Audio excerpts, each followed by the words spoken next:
ہمارے ایک دوست تھے، ان کی بیٹی کی شادی تھی، تو میں کبھی نہیں جاتا ایسے موقعوں پر اس قسم کی جگہ پر، لیکن اس نے میری اتنی منت کی کہ میں شرمندہ ہی ہو گیا. میں نے کہا اچھا بھائی میں آ جاؤں گا.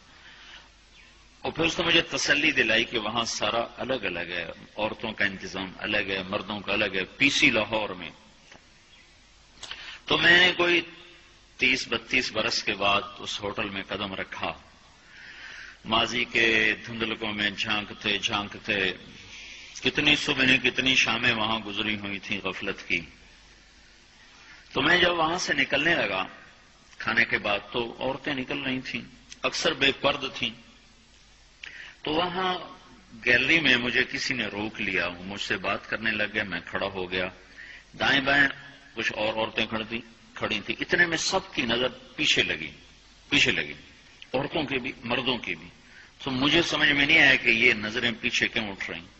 کیا دیکھا، میرے قریب سے ایک خاتون گزری جو سر سے لے کر پاؤں تک مکمل برقعے میں، ہاتھوں پہ بھی دستانے تھے اور پاؤں میں جرابیں تھیں، اور ایک بالکل سادہ سا برقع انہوں نے پہنا ہوا تھا.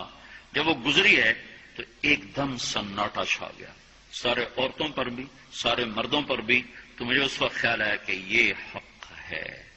یہ سورج جب چمکتا ہے تو ہر ایک کو اس کی روشنی نظر آتی ہے.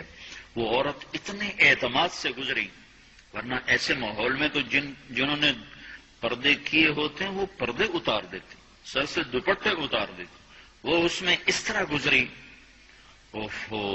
سب کی نظریں شرم و حیا سے جھک گئیں. وہ عورتیں جن کے دوپٹے کہیں جا رہے تھے ان کی بھی نظریں شرم و حیا کی وجہ سے جھک گئیں. یہ مسلمان عورت کی پہچان ہے. یہ فاطمہ کی بیٹی ہے، یہ خدیجہ کی بیٹی ہے. یہ مغرب کی ننگی بیٹی نہیں ہے کہ جہاں ماں بیٹی کا تصور ختم کر دیا گیا ہے. اب وہ گندگی ہماری طرف پھینکنا چاہتے ہیں، وہ ہمیں یہ گند چاٹنے پر لگانا چاہتے ہیں، اور ہم اللہ کی منت کر رہے ہیں یا اللہ تو اس نظام کو توڑ دے. ہماری تو بے بسی ہے. ہماری بیٹیوں کے سر سے دوپٹے اتر گئے، کپڑے مختصر ہو گئے. عجب حال ہے. حیا پتہ نہیں کہاں ہی روٹ کے چلا گیا، نظر ہی نہیں آتا. پہاڑوں میں جا کے بھی ڈھونڈا، وہاں بھی نہیں ملا. صحراؤں میں گئے، دریاؤں میں گئے، کہیں نہیں ملا. کبھی ایک صفت ہوا کرتی تھی، آج پتہ نہیں کہاں سے ملے گی، کس بازار سے ملے گی. وہ منڈیاں ہی بند ہو گئیں. جس قوم کی بچیاں ناچ گانے کو اپنا شعار اور شوق بنا لیں، ان کی نسل سے اب خالد بن ولید نہیں پیدا ہو سکتے، ناچنے والے ہی پیدا ہوں گے.